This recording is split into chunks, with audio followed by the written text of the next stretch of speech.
రోజు 1000 కమలాలతో శివలింగానికి అర్చన చెయ్యాలని నియమం పెట్టుకున్నాడు. రోజు చేస్తున్నాడు అలాగా. ఆయన ఏదో దాన్ని ఒక 21 రోజులు నియమం పెట్టుకున్నాడు.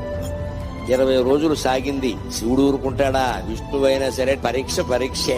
చివరి రోజు పరీక్ష పెట్టకుండా సర్టిఫికెట్ యూనివర్సిటీ వాళ్ళు కూడా ఇవ్వరు కదా, దేవుడేలా ఇస్తాడంటే. 21వ రోజు ఇంకా పూజ ముగుస్తుంది కదా అని విష్ణుమూర్తి సంబరంగా ఉన్నట్ట.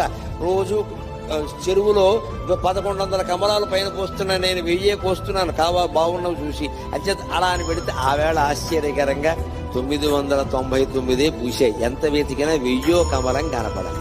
ఏమిటిది?